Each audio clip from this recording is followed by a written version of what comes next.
نام من شای است. فقط میخوایم بفهمم که رسانه ها در عصر حاضر قوی ترین اسلحه است.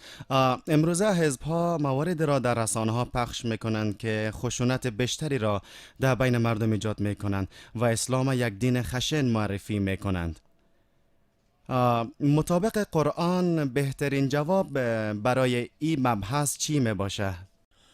برادر، سوال کردن فکر کنم مربوط به بیگانان مسلمان ها میشه، درست است؟ بله درست است. برادر، گفتن از اینکه رسانه ها خطرناک ترین اسلحه می باشن، بعض وقتا چیزای مهمه در رسانه ها بیان میشه و به احساسات مردم صدمه وارد میکنه. پس بهترین استراتژی در برابر رسانه ها چی است؟ برادر، ما درباره فیلم گپ میزنن که چند هفته پیش به اکران رسید و بیگانایی مسلمان ها درباره جنگ عرفی بالای امت مسلمان ساخته شده که یا جنایت جانی. گفته بودم که مسلمان ها چه قسم برخورد کنند.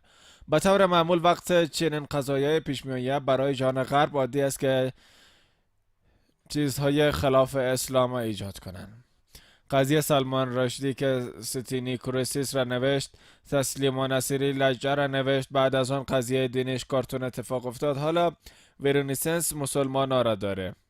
پس به طور معمول وقت چنین چیزا پیش میآید شماره یک چه اتفاقی میفته؟ اگر مسلمان ها فعالیت اساسی را انجام بدن، به طور مثال کس 100% فعالیت میکنه، من 100% فعالیت میکنم، او 100% فعالیت میکنه، وقت چنین چیزا اتفاق میفته همگی با آن روی میارن و از کارا یادی خود باز میمانه.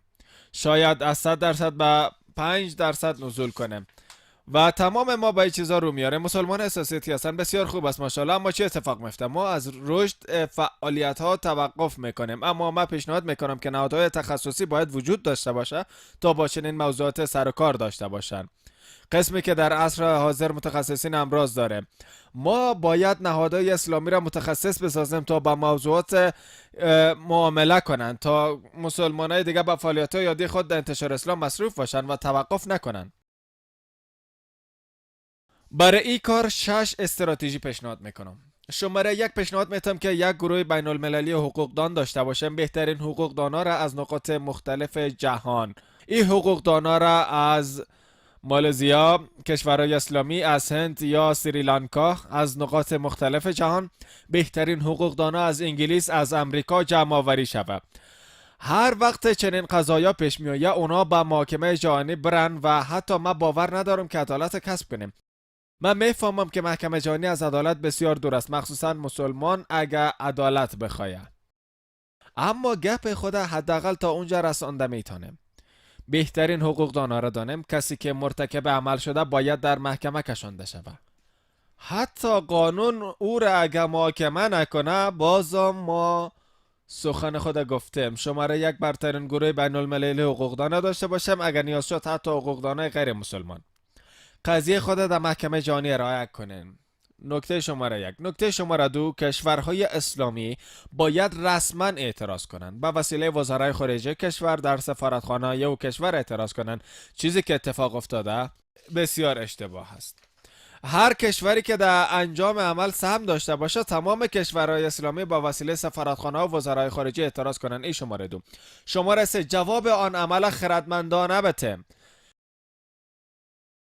جوابای خردمندانه شامل آیات، دینش کارتون، لجه یا ویرونیسی سس مسلمان است.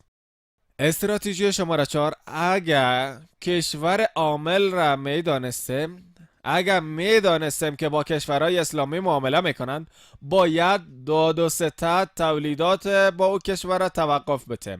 بهترین مثال انجام دینش کارتون است. دنمارک هیچ به شنیدن مسلمان علاقه نداشت، پس تمام کشورهای اسلام یکجا شدن و گفتن ما معامله خود با دنمارک قطع میکنیم.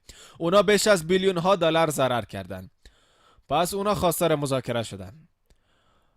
بالایان کشور ضمانت اجرا کنن. اگر شما باور دارین که آزادی در صلح هست، ما باور داریم که آزادی در چیزی است که ما او را میخوایم. این خواست ما است که تولیدات خود ارائه کنیم یا خیر؟ همین که درباره بر تولیدات خود ضمانت خواستیم، دنمارک خواستار گفتگو با مسلمانان شد. این استراتژی شماره 4.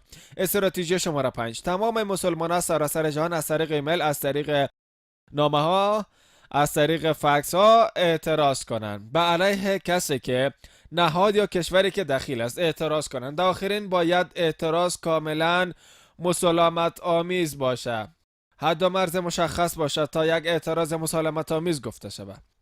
باید مسالمت آمیز باشه. ملکیت کشور دیگر را نباید خراب بسازیم. انسانهای بیگناه را نباید متضرر بسازیم.